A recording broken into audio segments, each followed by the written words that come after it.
PRP বর্তমান সময়ে খুব জনপ্রিয় একটি চিকিৎসা পদ্ধতি।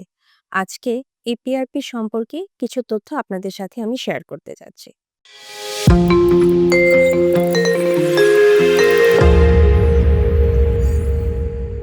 আসসালামু আলাইকুম। আমি ডক্টর ফারজানা নাজ, সিনিয়র কনসালটেন্ট হিসেবে কর্মরত আছি লেজার মেডিকেল সেন্টারের ক্লিনিক্যাল এবং অ্যাস্থেটিক ডার্মাটোলজি বিভাগে। প্রথমেই আমরা কথা বলবো পিআরপি কি। পিআরপি মানে হলো প্লাটিলেট রিচ প্লাজমা, অর্থাৎ আমাদের যে রক্তকণিকা রয়েছে প্লাটিলেট, সেই প্লাটিলেট সমৃদ্ধ রক্তরস অংশটিকেই আমরা পিআরপি বলে থাকি। পিআরপি কোন কোন ক্ষেত্রে আমরা করে থাকি? সাধারণত দেখা যায় মাথা থেকে যদি এক্সেসিভ হেয়ার ফল হয়, অর্থাৎ অ্যান্ড্রোজেনিক অ্যালোপেশিয়ার ক্ষেত্রে, মুখে ব্রণের গর্ত অথবা ফক্সের কোনো গর্ত রয়েছে, কিংবা পূর্ববর্তীকালে কোনো রকমের কোনো ইনজুরির কারণে স্কিনে কোনো স্কার রয়েছে, সেক্ষেত্রে পিআরপি করা হয়ে থাকে।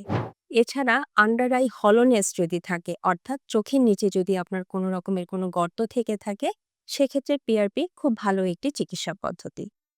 বর্তমান সময়ে অন্যান্য আরো অনেক ক্ষেত্রেও পিআরপি ব্যবহার করা হয়ে থাকে। আপনার বোন বা জয়েন্টে যদি কোনো ক্রনিক পেইন, অর্থাৎ অনেকদিন ধরে যদি কোনো রকমের কোনো ব্যথা থেকে থাকে, অথবা মুখগহ্বরে অর্থাৎ ওরাল ক্যাভিটিতে যদি কোনো ক্রনিক কোনো লেশন থেকে থাকে, সেক্ষেত্রেও পিআরপি করা হয়। এবং পরিশেষে এই কথাটি না বললেই না, ওভারঅল স্কিন রিজুভিনেশনের ক্ষেত্রে এবং অ্যান্টি এজিং অর্থাৎ বয়সজনিত কারণে মুখে যে বলিরেখা পড়ে যায়, সেগুলো কমানোর ক্ষেত্রেও পিআরপি বর্তমানে খুব প্রচলিত এবং জনপ্রিয় একটি চিকিৎসা পদ্ধতি।